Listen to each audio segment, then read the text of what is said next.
Welcome to another episode of New School Republic Wrestling. Live, baby, live! We are live. We're taping this live right now. Tonight, well, you're Brandon, of course. I'm Chris. Yep. Well, no, I've always been Petrie. Come on now. Sorry, Petrie. Yeah, I was going to say.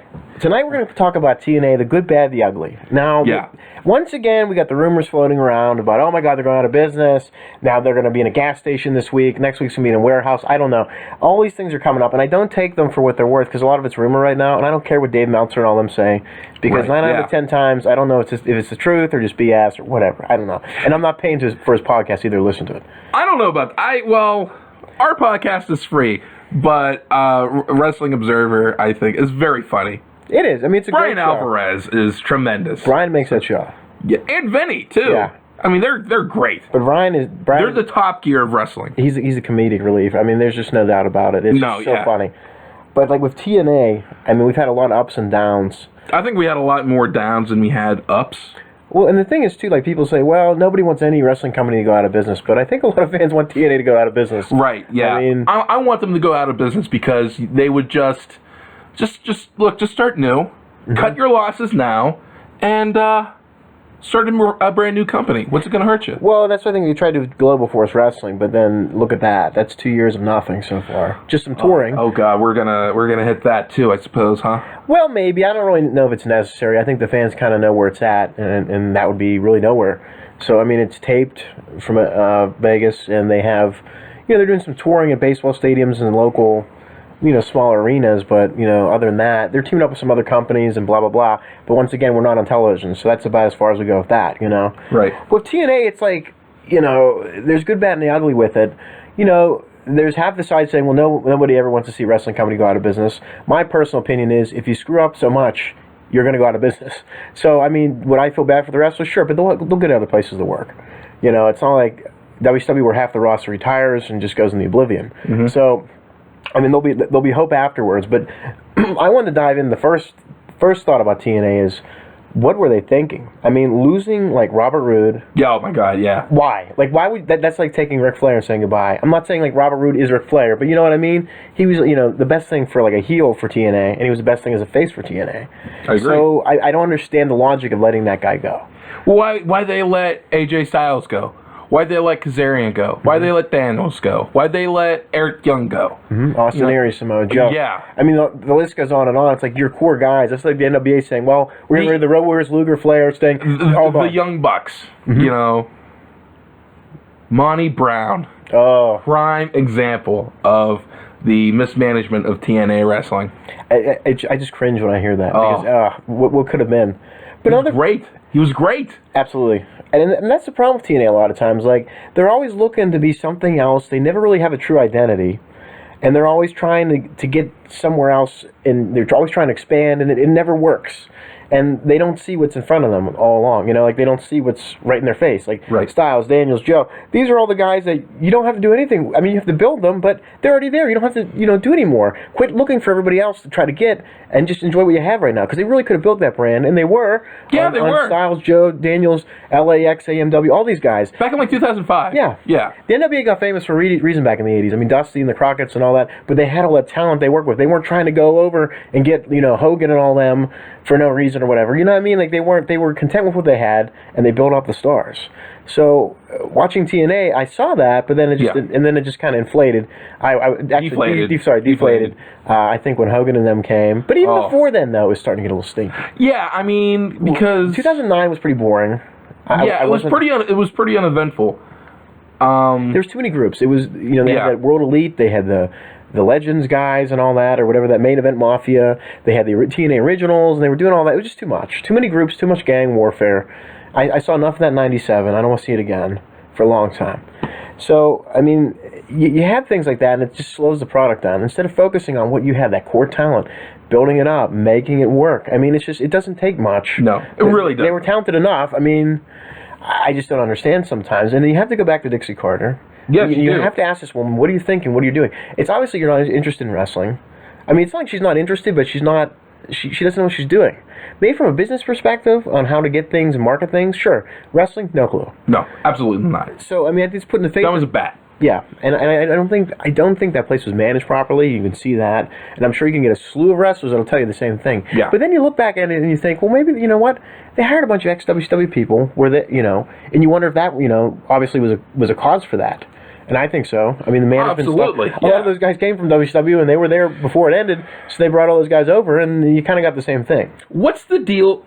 Maybe we got no follower. Oh, here we go. We got one follower now. There you go. But hey, what's the deal with Bob Ryder, a part of TNA Wrestling? Mm-hmm. What was his deal? Apparently, he was a part of the original ECW as a travel agent, but he somehow wormed his way into a fairly important position at TNA Wrestling. He almost wound up to be Dixie's right-hand man, and that's just how and why. I mean, you know. Well, he was in WCW too. You have a talent travel agent really calling the shots in TNA. You know, TNA has also been very non-fan friendly. They've been the worst with that as well. Well, let's talk about that too. Okay. It's almost like an abusive relationship. They punish you for being loyal, and it's not intended, but it happens. Yeah. Like, I feel so many times that we were let down, misled, things were dropped so much that, I mean, even recently at the last Bound for Glory, they promised this big surprise announcer, then they dropped it. He never came. No. That's like building up WrestleMania and saying someone's huge is coming, then they vanish. Nothing. And there was no discussion about it. I mean, it's stuff like that, and it's constant, you know? Now, I have to say this. I've been watching the product now. You know, I really haven't let go of watching it. I just forget it's on half the time. I watch it on Pop. It's better. The storylines are better. I get it. But then you have... It's too late. I know, and that's the problem. Like, I think a lot of the fans are gone. And a lot of them are left, but I think the majority of them are gone. And you really have to rebuild TNA. And it's going to take time, but I think the patience are gone with people. I think they've seen so much, like, you know what, I'm sick of this. I'm going to NXT. Because, I mean, that's just a logical explanation I can come up with, that I think a lot of these people are like, you know what, we're going to NXT. NXT's the new TNA.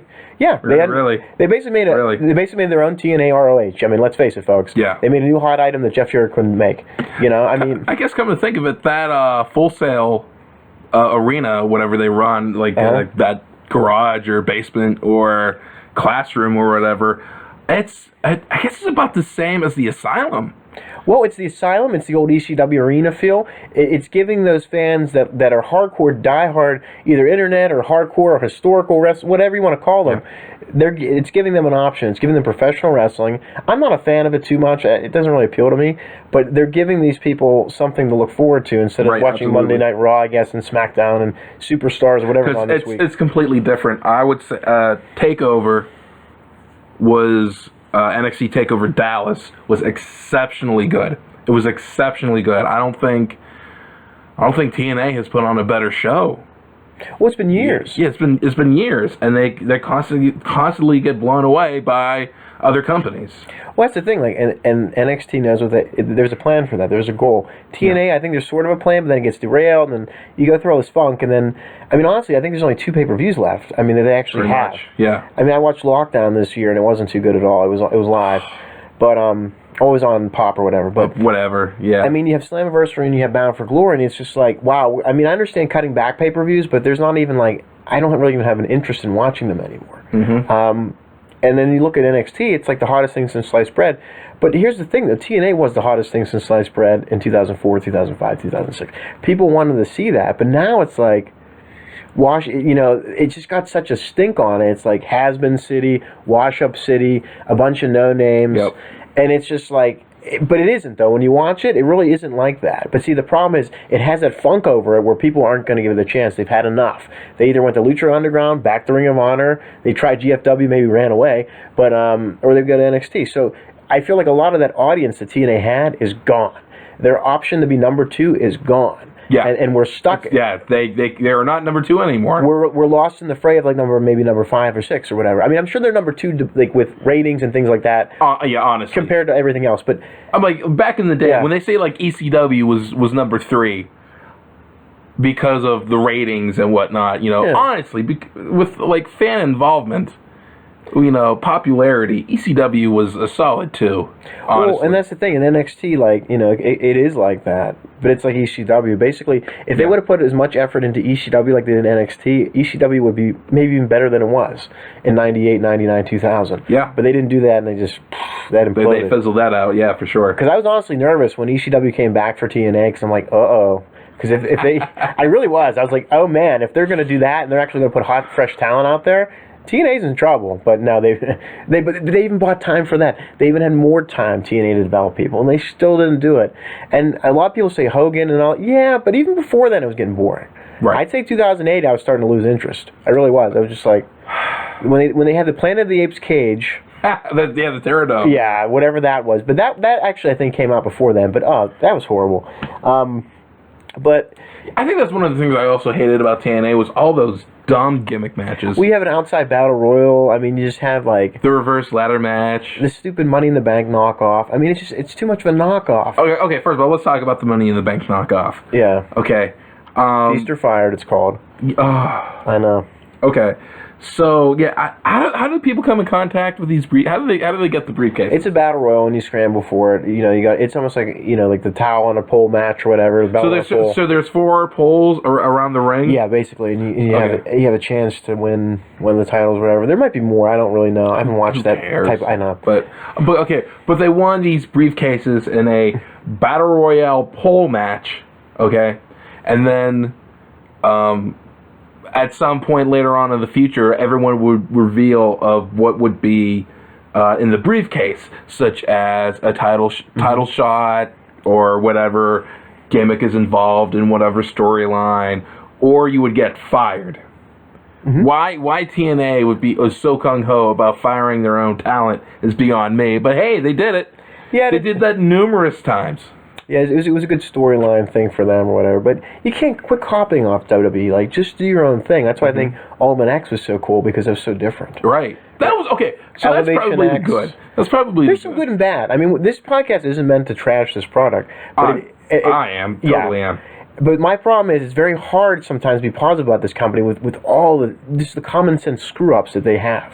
And now they're rebuilding again. Now we're on Pop. But see, now people are complaining too. I read on different threads and message boards and internet websites that I don't know that they were saying that the replay is going to be on Saturdays now, and that's bad for TNA or whatever. But honestly, I'm not going to watch a replay at 11 or 12 at night. I'm going to bed. I'm tired. Right. People work, so I don't really see that as an ultimate evil. But Saturday night, I got church the next day. Man. Yeah, Come you're on. busy. Yeah. You're busy. I mean, but here's the thing, like, the new, I call it rumor until we confirm it. I'll actually try to call TNA, see if they'll answer my call. We did that before. Oh, yeah. Remember that? You called TNA and you just told them to stop. I remember I chewed out TNA hardcore because they... I guess we need to start making like a list or something. Their camera angles are pretty bad, but we'll get to that Pop's later. Better than it was on... Destination America was a horrendous... That was just a bad year for TNA. Like, going on that... No. I don't think it's even like who has them on what. I don't know. Network. It was just bad. It's whoever zooms in really quick whenever they do the moves. Mm-hmm. That I can't stand. You miss everything. What was bad too? They had Josh and Elijah Burke, whatever. They had Taz for a while. Elijah Burke. They were in the trailers. They were calling everything. Yeah, they weren't even like at ringside. It was bad. I mean, that just looks bad. It looks so Bush League. So that was a bad year, I think, for TNA. And like once again, I'm very disappointed too in like the rebirth, the debuts they have on these new stations. Like Destination America wasn't anything exciting. Pop wasn't good either. I was very disappointed on their debut. Very subpar. They could have pulled out a big one for that, but they didn't. Yeah. But the thing is, like with TNA now, that there's rumors that they're going to be in a warehouse because they didn't pay the money or they ran out of money for the lease. There's all these financial rumors again. There always is. So I can't really take a lot of that too seriously. But they're in financial trouble again for the 100th time. But now they're moving to a warehouse. But that's what High Spots does. They have their warehouse and stuff. And their headquarters are there. Right. Yeah. So I mean, you look at it that way. I mean, but like High Spots, they're not a wrestling company. Yeah. I mean, they're not a promotion. They're not. They've never went head to head with Monday Night Raw. Mm-hmm. They don't have that clout. So you can see that. I mean, you can look at it in two ways. You can see like, oh man, it's getting towards the end, or they're restructuring. I don't know, but something needs to happen within a year here. Yeah. They signed 5 new talents, and I'm sure the people will post who they are because I honestly don't remember. But this is another comment I have to make. one way to just rebuild is just to get the hot indie stars out there and the hot international talent. NXT is taking all these people. Why isn't TNA? I mean, don't you have the money? Are you just not concentrated? I think who is your talent scout? I mean, come on. It has to be a money thing. I know. It has to be a money thing. Because, I mean, there's tons of fresh... I mean, New Japan, Mexico, Europe. Well, even in the indies. I think TNA and New Japan fizzled out. I don't think we're going to see something like that again. No, I don't think so. I think AAA maybe, but they're kind of chintzy too with talent. They don't really... Yeah, they're not. I don't think they're willing to share. I don't think so either. So, I mean, that's something I have to address, though. There needs to be a resurgence of hot, fresh talent, but it has to be almost well known too. You know, to the hardcore wrestling fans. I think that's going to help. You know, instead of like NXT taking Prince Devitt, imagine if TNA would have done that, or if they would have taken somebody else. You know, so I mean, things like that, silly things, you know, can make a difference. I mean, because they're not building towards a future; they're kind of just staying in the moment, and that would make me nervous too, as a company guy. I'd be like, yeah. Honestly. But, I'm trying to think what other notes I had here. Maybe it's time, the financial trouble. I heard they're for sale again, or they want to get an investor. Maybe it's time for Dixie to go. Dixie has to go, first and foremost. I don't want her on TV ever again. I really don't. I've had enough. Yes. She's not on as much anymore, thank God. But, she doesn't know wrestling. So I think if she wants to stay in marketing or something, that's fine. But no more TV, let a wrestling mind take over this company. The marketing for that Dixie does isn't even that good. Well, there's international deals and stuff, but I've even read that those gates are going down, like in England and stuff. So there's a company-wide problem here. Yeah. If you're having international issues, that's a whole other podcast. But I mean, things need to be done here, and if she needs to go, then she needs to go. But see, my biggest thing is you don't have like another corporation take it over. You have someone that's a wrestling mind with money take it over. But good luck finding that too. It always seems to be an issue. There was even rumors years ago that Paul Heyman would take over, and that would have been excellent, I think. That would have been, yeah. But he's not a financial guy, too, though. He's not very good at that. So you have to look on that. He's got to have some good backers, and people are going to work with him and let him take control of the product. But he's an idea guy. Yeah. He's good with ideas. Yeah. He knows what to do. It's just you have to have both of them coincide. You have to have someone that's smart with wrestling, but you also have the good financials with it. And that always seems to be an issue with a lot of these companies. I mean, from day one, TNA was struggling to survive. I remember the first TNA show I watched looked like Nitro. I mean, just a lower version of Nitro in Nashville. But that would have to be something else that hopefully will happen if the new owner takes over and the financials are good. That's great, but Dixie has to stay out a lot of it. And she doesn't. But then you wonder too who she's bringing in. A lot of these ex-WWE guys, writing and being involved in stuff. I don't know if it's helping or not. I don't really think the show's bad now, but I think there's a lot of improvement. I feel like we're still where we were 10 years ago almost. We're still kind of not getting where we need to go. It's like one thing with Ring of Honor where they're kind of consistent and stagnant and they don't really make a lot of moves. But TNA made a lot of moves and we're just nowhere. Yeah, they got nowhere fast. The positives would be you're on Pop, which is good, and you're also, a lot of the storylines and things are a lot better. A lot of the matches are excellent. I think a lot of the way they're doing things, the core talent they got's good, but they need more. And, and things like, I can understand why Robert Roode left, though, because they put him back in Beer Money with James Storm. That's fine from a nostalgia standpoint, but there's your two main event guys. And it all goes back to me saying back when they were feuding at Lockdown, James Storm didn't win. Okay, so they were building James Storm up to take on Robert Roode again, but then Robert Roode drops the title to Aries. And then James Storm's whole comeback really doesn't make a lot of sense because he's not going for the title. I get that he's going for revenge at that point, but they didn't have it. It would have made so much more sense if it would have been a title match at Bound for Glory. Coming back for the goal, going to win it. It's his big chance because they had an excellent match that year. I think it's 2012 at Bound for Glory. But stupid booking like that, we're like, that's great that Austin Aries won, but why couldn't he win afterwards? That would have been fine after. He wins in July, and then him and Hardy go at it in too quick of a feud. Instead of like that long time where Storm was coming back for retribution against Roode, like a 6-month build, that would have been great. But and they had it, but it wasn't for the title, and it's just things like that annoy me. It's like you have it and you screw around with something that's working, right? But so things like that. I mean, but a lot of it's not being flim flam anymore. A lot of the wrestling is good on the show. But yeah, I mean, I think that's not bad. I think that's like the one. Okay. It's a saving grace of TNA. The wrestling's good. The problem is we just have to get the writing better. It's not great. No. But it's a lot better than it was. Right. I mean, and the thing is, the in-ring products definitely improved, and the storylines are getting there. But the problem is, here you go again, Robert Roode just left. So now, Beer Money and stuff, that's a mess. They dropped the titles or whatever, but you know, things like that. Just like those instant changes. And then they got Mike Bennett there, which is good. Yeah. I think it's Mike Bennett. Is that his name? Yeah, the guy from Ring of Honor. Yeah. With Maria. Yeah. Yeah. I'm pretty sure. Yeah. So he's feuding with I believe it's EC3. So that's good. I mean, things like that. But I didn't like his debut. His debut was kind of half-assed, and I didn't like that, how he came in. But at least we're getting there with talent stuff. You're starting to see a little bit of better talent, but we need more of that to come in. Well, I'll tell you what. Speaking of talent, I want to play a game with you. Okay. Okay. I want to do this to illustrate a point that TNA was always looking for something, and they never found it. We're going to play a game. Okay. We're going to name as many stables as we can from TNA. But we'll just try it. Okay, all right, so like rock, paper, scissors. All right, we go. Ready? Yep. Rock, paper, scissors, shoot. Rock, paper, scissors, shoot. Rock, paper, scissors, shoot. I don't know what that was. What was that? That was Spock? Yeah, I guess Spock. I'll go if you want. Oh yeah, okay, fine. I think they're called the Global Elite. Okay. Main Event Mafia. LAX. Team Canada. Team Jarrett. The Menagerie. Team Canada. I already said Team Canada. 3 Live Crew. Oh! Yeah. Little nostalgia there. Who's that James Mitchell group? Disciples of New Church. Yeah. SEX. Is it still my turn? Yeah, if you want it to be. Oh well, I guess we should have been writing this down. That's okay. Live broadcasting here, folks. I've never done it before, so hey, it's a good time. It's a great time, and I hope you're enjoying the feed right now. I don't remember that one group. It was like Lenny Lodi and the other guy, Bruce, like all those guys together. But that's probably Phil right now. I'm gonna go grab him. Okay, that sounds good. But but talking about the stables and just like no one cares. No one does. They really don't. It's just too much. And it goes back to how many stables can you have? Is it enough?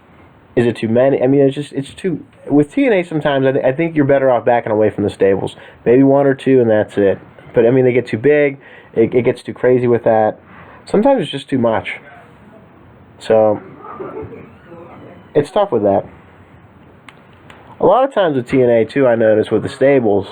a lot of them happen and they drop real quick too. So it's one of those things where, you know, I think TNA at one point thinks it's a good idea, and then they drop it, and then it just fizzes out too fast, and it's frustrating sometimes as a fan, because if you get into the stable, you like them, and then they drop it real quick, then it's like, what's the point in investing? And I can see why people turn away at times. I really do, because sometimes I even wonder, you know. Actually, we have 2 guests. All right. We have Mr. I'm not even want to say your name online. Hey. Alan Tarasovic. Okay, all right. Welcome to the show. Man, this guy is awesome. We got Mr. Alan Tarasovic. Party's getting started here. Phil Stillwagon was the owner and proprietor of Botch Finish. Yes. Beautiful. I totally think you should bring that back. That's just me. Botch Finish. I think we are. Okay. Oh, great. All right. I'll tell you what. You guys see there. Yeah, take it easy. I don't care. I'll take this chair. You take my stuff you want. So actually, Phil, if you want to sit on the couch. Okay. Yeah. Because then I'll just lean up behind. Okay. Welcome to the show, Phil. Well, Phil's here. We got Phil here now. So how do I keep losing my phone? I don't know, man. You lose it, you drop it. We've been talking about TNA and stables and TNA, and they come in and out. Give me a beer if we're talking. Yeah, you need a beer. Yeah. Boy, get ready for this. Get ready for 3 hours of frustration. But you know, I was talking about how the product's improving, but it's also digressing as well. So it's back and forth. It's a love and hate relationship with TNA, you know. Yeah. But we're like the abused women in the relationship. We keep going back for more. We keep getting abused. He had it this whole time. Thank you. Well, I mean, TNA, you know, there's 2 positives we were talking about. They're on pop, and the wrestling's better. But as we digress, a lot of the behind-the-scenes stuff screwing up the company, too. Yeah. What do you think, Phil? I'll be honest, I don't even know the last time I turned on TNA. And why? Tell us why. Because you're a wrestling fan. You know. Tell them why. I mean... Nothing about the company interests me. Exactly. Precisely. I mean, it's always been brutal. And why? Always been brutal. And why do you watch NXT? Because I love the wrestling. I mean, it's There you go, fans. It's kind of like old school, because if you watch, because like NXT, like an episode is an hour long. Mm-hmm. and it's just it's a match, and then they go short promo, match, short promo, maybe a quick commercial, and then another match. I mean, it's the show's fast paced, where it keeps on moving on to the next thing, and like it doesn't feel like it's lingering. Yeah, I mean, TNA, you could go out to lunch and come back, and you're still in the same segment. Oh yeah. And the thing is too about this NXT, it seems to me like, if they would have put that much, I was talking to Brandon about this earlier, if they would have put that much effort in the ECW when they brought it back, imagine how good that would have been. Oh yeah, I agree. I mean, like you said with Punk, I mean, if they would have brought in all these indie guys like they did now, I mean, because let's face it, Triple H is going out there. He's buying all the... Oh, yeah, he knows what he's doing. No, he's going out there buying all the top indie guys. And right, yeah. Absolutely. He has a blank check. Yeah, he can pretty much... He can scout what he wants, and he knows what he wants, so it's a lot easier for him to get talent. I mean, it's like AT America, from WCW. You can just... Well, we'll take him. Yeah. And now they're doing this whole new, from what I read, this, I guess, a show about cruiserweights. They've been talking about this for years. Yeah, they're teaming up with Evolve. Mm-hmm, okay. With, what's his name, Gabe? Sapolsky or something? Yeah. Wasn't he the guy that does, RF video or something, too? Or he's like one of those... I know I can't remember. He worked back in original ECW. Okay. That's under Heyman. That's the thing, I was very disappointed, going back to ECW, too. When they debuted, I thought, okay. And then I watched it for a few weeks. I'm like, I mean, they made some efforts, you could see, but then I wouldn't even mind, some of the guys they had in there, like Test and Hardcore Holly and all that, but it's how you use them. Yeah. I mean, it's just... Even Kofi Kingston, when they had him in there, that would have made sense. They just would have worked more on, the, I guess, pot-smoking kind of guy. That would have fit the ECW theme. WWE's version of ECW was never going to be the ECW. Yeah, no. All know and love. No. But if they would have did NXT, I think they would have had a shot. And they were trying that sort of, because they had I think the problem was when they brought back ECW, old ECW, that the type of stuff that ECW did was still ingrained, and when WWE with the feel and the style. WWE ECW was just a C show for WWE. Yeah, Rene Dupree and all them running around. It's just what the heck.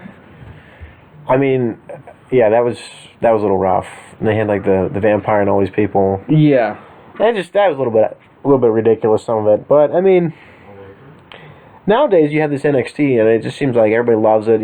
I've watched it. I'm not really too keen on it, just because it's just not for me. But you can see what they did, and you can see that how they became hot Ring of Honor was, hot TNA used to be, and hot GFW wants to be. Yeah. So I mean that you can see that how TNA's kind of lost the battle there. But what would regain your interest in TNA? Is it spoiled as a brand? Because to me, I call it, it's spoiled milk. It's too spoiled, and fans are TNA, this is such a drag. The show's gonna suck. They're charging us $20 to get in there. I mean, it's very alarming that all their top stars have That's a red walked flag. that. I mean, because I know I just listened to the podcast you did last week. I mean, when you let AJ Styles, just like you said, he was their Hulk Hogan. That was their guy. He was their Hulk Hogan, and I mean, at least when Hogan left WWE, they had... There's backup. There's no backup here. Yeah, I mean, you could say EC3, but not. I mean, I like EC3. I think he's got some. I liked Robbie E when. Yeah, I mean, he's got a shot. It's just how you use these guys. I mean, EC3 is no AJ Styles, but I mean, he'll never. I don't think he'll ever be like that. But he's not bad. And Drew Galloway, they use him, and I'm just not interested.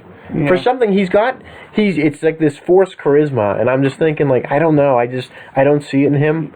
But yeah, I mean, I think in WWE they used him wrong. Yeah, they screwed up with him, because remember when he came in, the comment McMahon said he was the chosen one, or that's what I heard. Yeah, my one friend told me about that, and I think I really think that just screwed them, because I mean that expectation was, well, when you set the bar high, you could easily fail. I mean, with TNA, we're back to like, I mean, the main guys now are like Lashley, the Hardys, Drew Galloway, EC3. I mean, I guess you could maybe make the argument of possibly Bram, and then there's James Storm, which I don't know what they're going to do with him. Which that was where he left, did some stuff in NXT, came back, and immediately his friend Bobby Roode. I know he leaves like, and Bobby Roode now. All rumors are pointing towards he's probably gonna sign with NXT. and I don't blame the guy because he probably figures more money, better opportunity. He'll be a star soon, which he already is in my opinion. But Oh yeah, he is. But I mean, that's kind of like, why would you let him go? that's kind of like what Triple H is doing now. Yeah. He's just any free agent or anything. He's just stockpiling. I mean, he's going over to Japan and raiding New Japan and. It's like a small '80s raid. Like they're just taking everybody, and but it's like a WCW raid too because But in I '95 mean, I don't blame him. Vince gives them a blank check and tells them go. Yeah, I mean, they got everybody. I mean, from everything, NXT is Triple H's baby. I mean, he controls that like Vince controls Raw, SmackDown, and the pay-per-views. I mean, NXT is fully Triple H. You know, he's back there like Vince is for all the other shows. Yeah, I mean, and they're ready, and they're definitely going to be a force now. And What I like is NXT has a good mix of kids that are pretty green. Oh yeah, but also you got Devitt, you got the seasoned guys, a little bit more seasoned. Nakamura and Aries. You know, you got guys who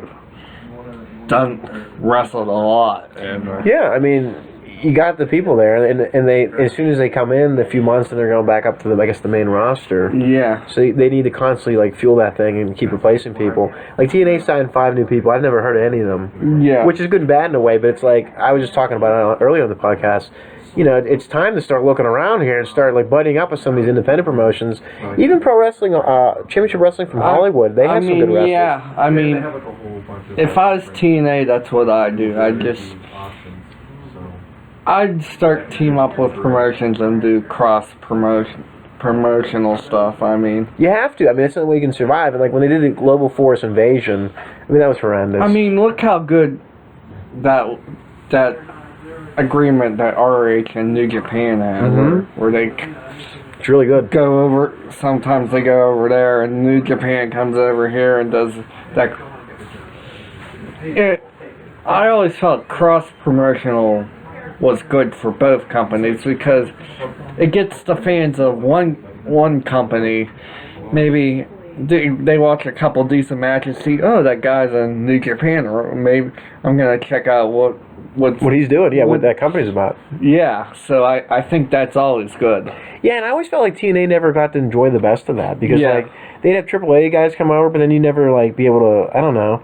They just never did anything with these guys, and I think they should really bring back that cruiserweight World Cup thing. I like that a lot.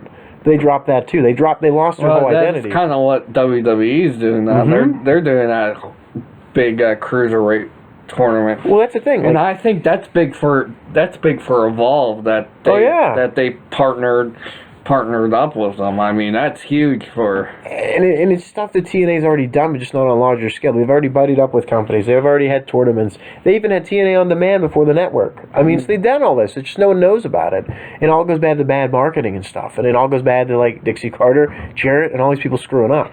So it's frustrating as a fan. I just like. I know, it's like that sigh of like, oh. Like that stupid like aces and eights and. Well, yeah, stupid stuff like that's another one we forgot. That's a perfect example. Here we go. So we look like it was kind of like been there, done that. I seen this movie before type of thing. Well, I don't know. Were you here for that show? We watched that all. We all watched that together, the pay-per-view. You might have been. I might have. I was so embarrassed at one Bound for Glory because Chris Moretz was looking at me like, "This is the WrestleMania." I said, "Please, I didn't mean for it to be this bad." Is that the one in Cincy where they got like a couple fouls in that?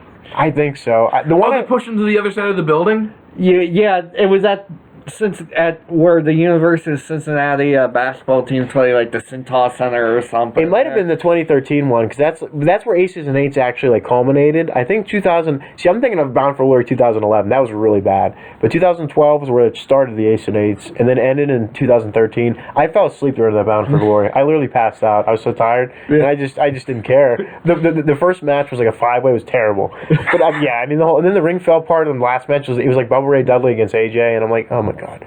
So like things like that, and then they went to Japan the next year, and I just ripped that apart because that was just pointless. But things like that is why people pushed away, I think, and they got away from their roots. And it all goes back to identity too. I have an article here, Voices of Wrestling, and it's Voices of Wrestling. It was by Garrett Kidney. He talks about identity, different identities for like at least several paragraphs. It's really good. And talks about TNA as an alternative, TNA as a movement, TNA as a product, TNA as a story product, all this stuff. It goes on. It's a really good article, and it talks about everything we've been talking about for years, like how they just have no identity and they don't know what they want to be. Because honestly, when they first started, they looked like WCW. Then they had their whole ECW thing. Then they tried to be like the NWA. I mean, they were the NWA, but then they had the whole SEX and all. Yeah. They just would go. And then they were ECW. Yeah. Then there were WWECW. Exactly. They would just go in all these different directions. It was like someone just, Jarrett and all these people just did not. I don't know. I just think they just lost it after a while. I mean, and you can say, when Hogan came and all that, and then it's fine. But I was at least interested in 2010 because that really grabbed my attention. Because Van Dam came, beat Sting in like 3 seconds, won that match, but then Sting dropped him. So that was a cool little feud. But then Van Dam wins the title, and then Van Dam doesn't have a contract, so he drops the title. Yeah. See, stuff like that. Like, remember that? My favorite match is the match where Hardy was so screwed up. Oh yeah, we can watch that later. I got it on DVD. You can watch that now. It's only like 2 minutes long. My favorite is you can see Sting's like fuming, like yeah, he's like, I wasted my time coming here for this, like, and like when he dropped him, like he legitimately tried to hurt him when he. I think that's probably one of the only times like where Sting would legitimately try to hurt a competitor, but you could visually. You could just see Sting's like, this is a joke. I agree. I agree. Yeah, I mean that's the thing too with TNA. Like, the silly things they would do, it would get frustrating. So, Phil, as you as a fan, what would gain your attention if they signed better talents? Yeah. If they made the product more exciting, you think? Yeah. I mean, it's common sense. Like, we just have to put on and they are. But I think the problem is it's so stinky, farty, smelly at this point that no one wants to get near it, Just don't be... I always kind of felt they've always tried to be WWE like... Exactly. I mean, they would just regurgitate a storyline that WWE did a few years back, or... Well, even like some of the pay-per-views, I mean, you can see that it's WWE-ish. Or WCW-ish. I mean, with Lockdown and Joker's Wild, a.k.a. War Games Aboutable, for those wondering. But, I mean, things like that, it's just kind of like, all right. But people want an alternative to WWE. And it's funny, WWE made their own alternative. So, like, you can see right here, like, that's a red flag for me as a fan. Like, and Lucha Underground, I heard this is a big revolutionary thing. To me, it's just, people love it. I don't know. I can't get it. It's amazing. Is it good? Okay. I mean, just the production value is like insane because I mean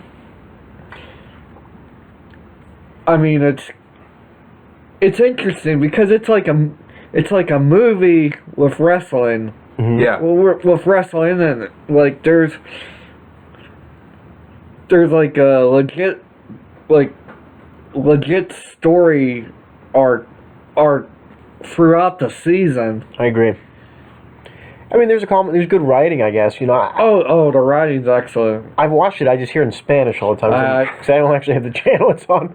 But I know. I guess Cornette Cornette's not a fan of. Cornette's not a fan of anything. He's against having fun. I think here's my thing with Jim Cornette. I don't think he's wrong. I think he's seen the rise and fall so quick.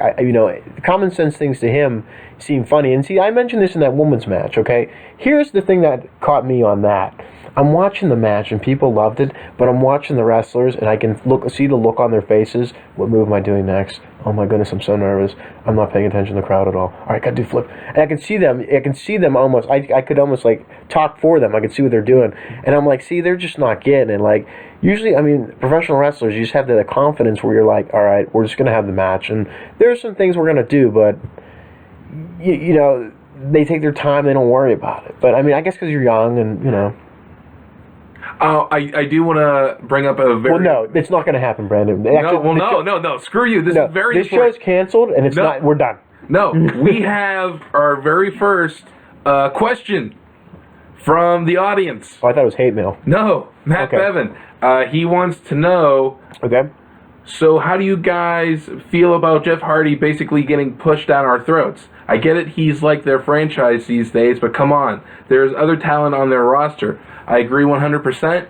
I got tired of Jeff Hardy when they tried to... I can't remember if this was Jake Roberts after DDP Yoga or before, but it's like the redemption of Jeff Hardy.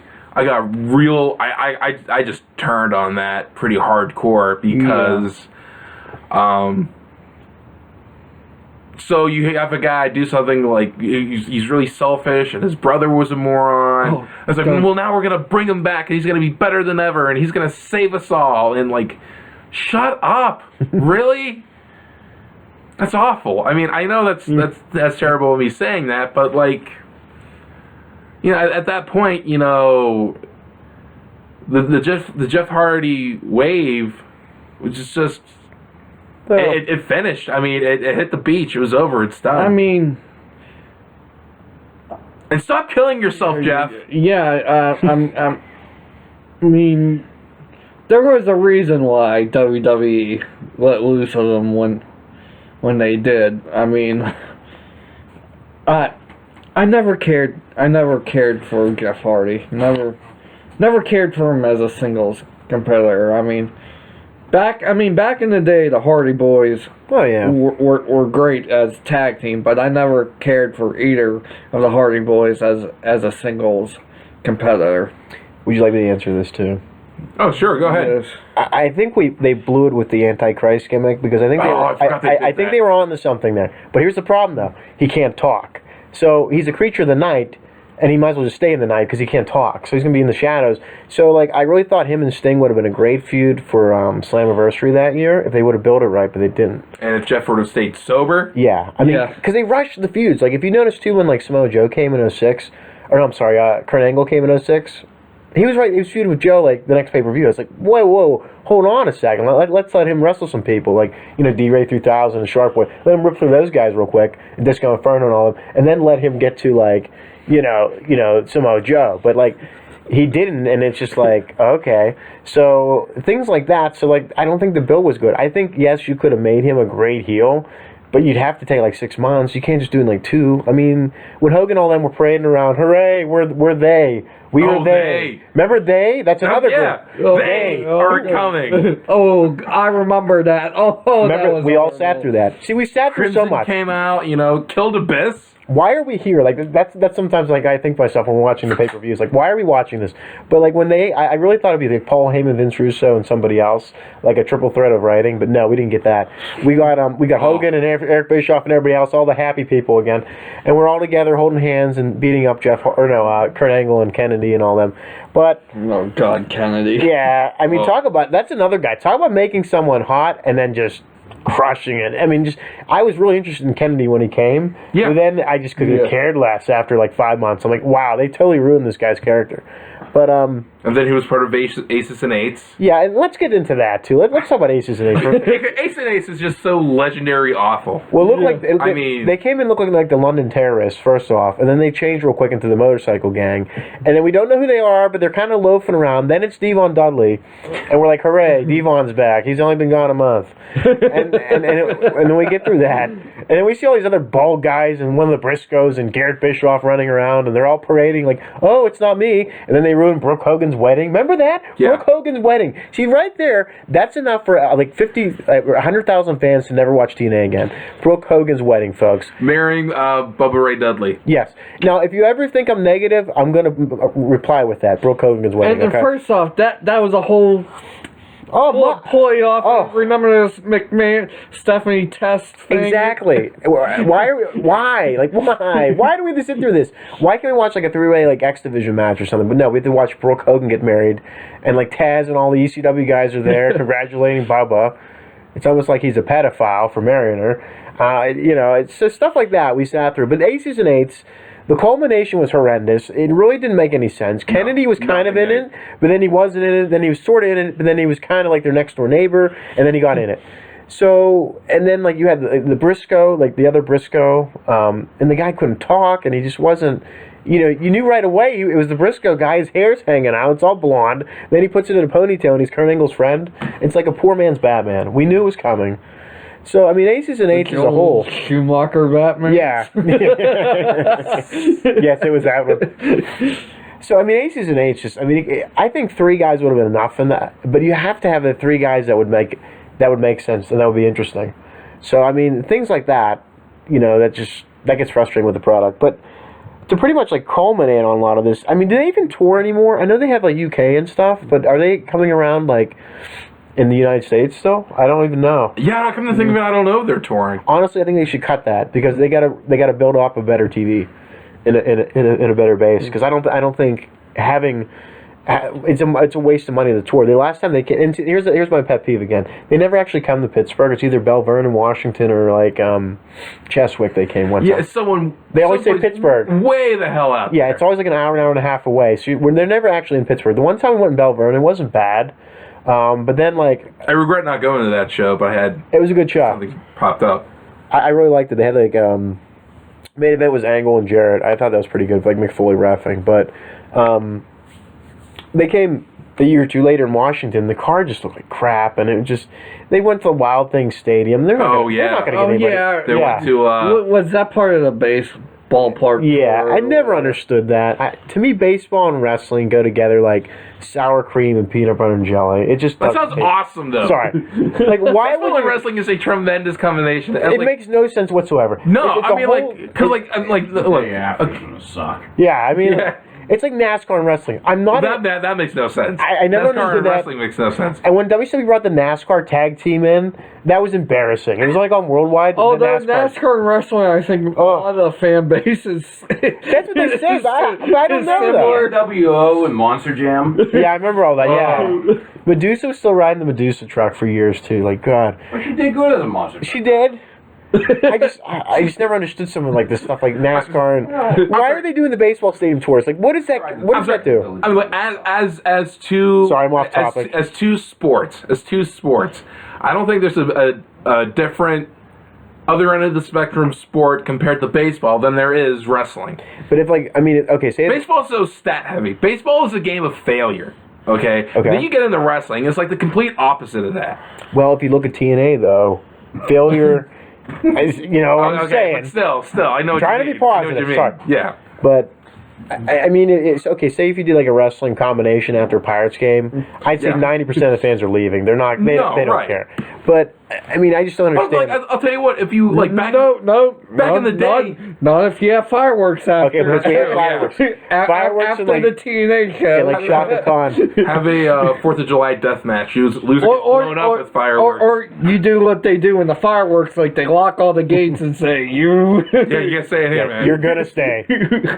Well, here's the thing too. Like, like when Global Force they did a tour, I'm like, okay, you're a brand new company and you're doing these stadium tours, and that's fine, but wouldn't it make more sense to do a cheap gym and fill like 3,000 people in there than go to some stadium that probably costs a freaking ton to like rent out and all that? They did a lot of promotion during those minor league baseball games, too. I hope they did. I mean, I don't know. I mean, it just They didn't draw, but yeah, they and that's did. the thing. That's Like the problem. You're like going to the wrong audience there. You're going away from wrestling. Like I even see some of these shows in like North Carolina and West Virginia, and I see these like little high school gyms are packed. There has to be like 1,000 or 2,000 people there. I mean, they're getting more than Global Force. There's something wrong. I mean. Now we'll do a whole thing with Global Force because I'm going to go see them. Oh, you're next. Yeah, You are next. and we're doing like a live Q&A with them in June. I am getting answers to your questions because we deserve answers after 2 years of nothing. But they're coming to that WrestlePlex. I mean, there's virtually been no advertising yet for that, but I'm sure there won't be any more than internet stuff. Exactly. I haven't heard anything about. So okay, Phil. So we can wrap it up with TNA. What would you think would gain your interest again? We'll make it brief for you. Okay. Just better talent. Okay. Yeah, they need to make their own compelling story.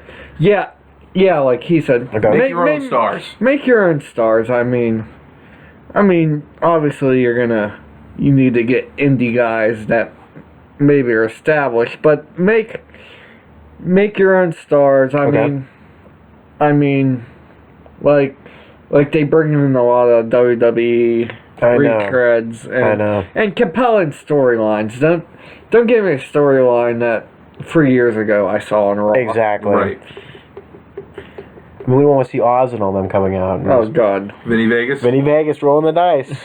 But I think, TNA, will they last long? I think they'll be around for a few more years. They're always going out of business. Every year I hear that, so I'm not too worried about that. Yeah, that's the thing. Like every year, they're like the company that looks like they're on the brink of going, but they manage. I think they'll be around. I mean, I think their best bet here is like you said. I mean, just to add on it, I'd be like, you got to sign younger talent. You got to regain the respect of the fan base because a lot of the people left. Just drop touring and rebuild your brand. Just do your own styles because I think what was great for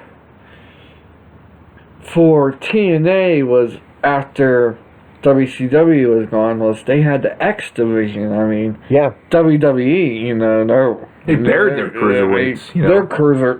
Their cruiserweights are non-existent. Yeah, I mean, you can always have the argument. I think WCW blew WWE away cruiserweight wise. Yeah. I mean, no one will argue that. I mean, yeah. I mean, Taka Michinoku and Aguila, God bless them, but it's nothing compared to like Malenko, Benoit, Alex Wright, all those guys.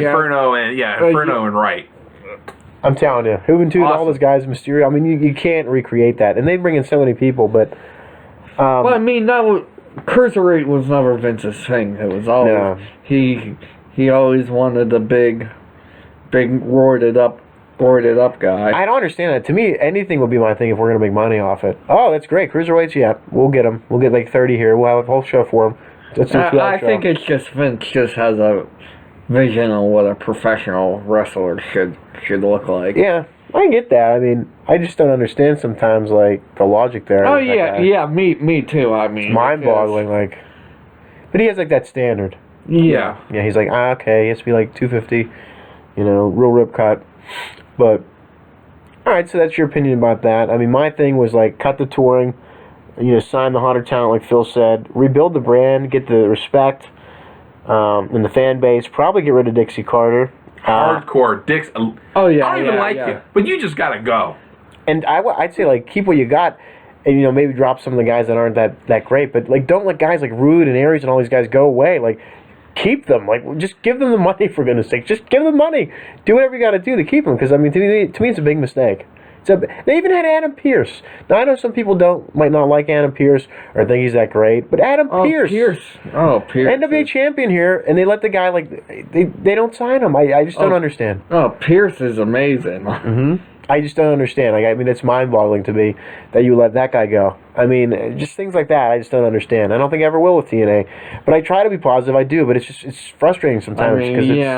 I mean, still like their greatest sin is letting AJ just walk out of there and. I know. I don't understand that. I mean, that's Dixie's fault, 100%. Oh yeah. I mean, I don't get it.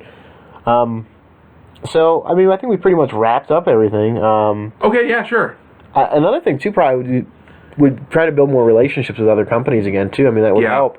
Get those indie companies, get those European companies, get, international, like I don't Japan, see how Mexico. New Japan fell out. Well, I think it's a Jarrett Global Force kind of thing, but that even with them, they're not getting it. Fell out. Did did ROH step up like that well? I don't know. It just doesn't make any sense to me. I don't think there's a lot of interest in getting New Japan with these companies, which is mind-boggling to me. But, I mean, maybe they just can't afford them, too. They might be too much money. You figure because it costs a lot to get these guys in the country, get their visas and all that. So, I mean, that can be a factor, too. But, I mean, TNA, just get, I think if fans give it a chance on Pop, start watching it again, give it a month or so, I think they'll get some of the stink off it. Nope. It won't smell as bad. Nope, I'm sorry. I think TNA needs to go. They need to just fold. They need to declare bankruptcy and figure out where the money's coming from, and then try again. Okay? Well, what about just closing down for 2 months and then coming back new? No. But brand spanking new with a better roster, bigger roster. Well, that's still essentially closing it down. But I'm sorry, TNA, Impact Wrestling, all that's tainted. You can't use it anymore. So my suggestion is just let it die. Let it die. Okay. Make sure Vince doesn't get his grubby little hands on it. It'll be on the network next month. Yeah. Best of TNA, What half the an second hour? Monday. Half an hour. We ain't spending 4 hours a night like we do with ECW watching back episodes. I know. I I could watch it for days. I love it. Sal Balomo. Yes. Thank you for introducing me to him. Well, I just happened to see it because I watched the first episode of 93. Sal Balomo was an ECW original, and he was fantastic. So, just want to throw that out He there. was Santa. He was Santa. He gave away teddy bears. Throwing out teddy bears to the original ECW crowd. Philadelphia fans loved him. Hey, and Remember, they booed Santa. It booed Santa, bro. And I say this. Remember the guy that wore the straw hat in the front row? Yeah, heck There since 1993. Yeah. He should be in the WWE Hall of Fame. I think we should have a fan hall of fame, too. Because he was as big as important to ECW as Sabu, Taz, Absolutely. Van Dam, and all of them. Because by the The time they Dreamer. were done in 2000, well, the good stuff as we know, there were 4 of them in that front row. Yeah, always. They were always there. And it was fantastic. But right. TNA's never going to get there. I don't know. I mean, I think down but not out yet. I think if they would just do a rebranding, rebuilding, I mean that's what they're trying to do now, but I think a little bit more hardcore with it. I think they could do it. They need another game. Oh, well, their game wasn't that. I mean, the play mode wasn't good, but the graphics were excellent. I thought It was okay, but man, you played that game for 5 minutes. I mean, you've played that game you're set for the rest of your life. that reminds me. The Ultimate X was fun to do, but it's just I really don't want to play another Ultimate X match again. It was the WCW mayhem of our time, really. Yeah. And it wasn't that bad. I had it for the Wii, and it wasn't that bad. Yeah. Even with the motion controls, wasn't that bad. Well, I think we had a good podcast. This was a great podcast, and I really hope you enjoyed the first ever live edition of New School Republic Podcast Wrestling. Or New School Republic Wrestling Podcast. Yeah, that's it. Same thing. It's live. Yeah. Who cares? See you next time. Okay. Well, hey, hold on. Before we wrap this up, Before we wrap it up, we have some things we need to plug. okay, plug it away. Okay, so we have the Facebook Yes, we at New School Republic Wrestling. We can also check out the regular New School Republic page. On the regular New School Republic page, you can check out all our comedy stuff.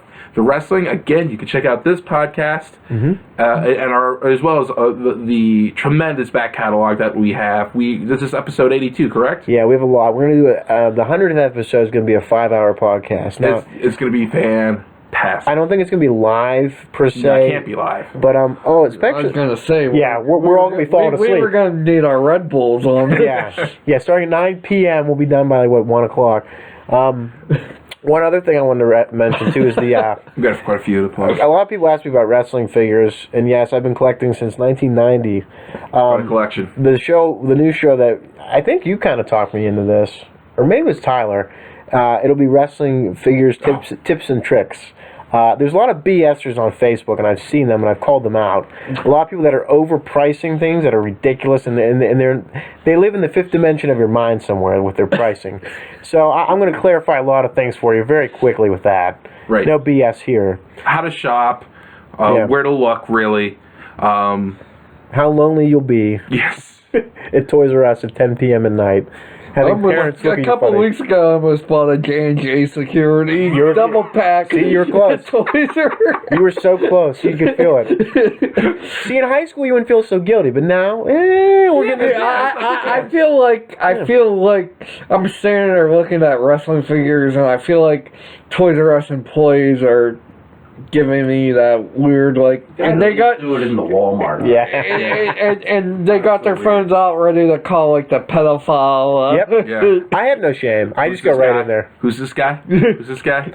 And the thing is, too, they really stick it to the collectors because they charge them, $20 for a little doll. And I'm like, oh my goodness. And half of them on the new episode, our first debut episode, I'll talk about, they're nicked when you buy them.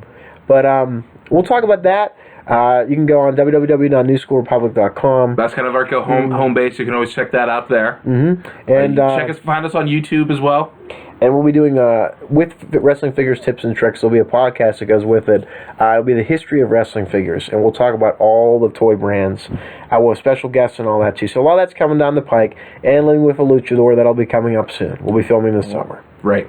Also, again, you can always check us out on our Periscope. Not sure if this is going to be a weekly thing, but hey, just come check us out. We might do something random some point during the week, but hopefully you get to check that out. Also, as well, Clash Royale, that game from Supercell, N.S. Republic. Come join our group. It's going to be great. Well, I'm Chris. I'd like to thank Phil for coming on the show. thank And Alan. Alan, too. Yep, Alan's here. Yeah. Beer That's drinking right. guy. Behind the scenes of it all. How about a great big, dating game send-off? And that's the show, folks.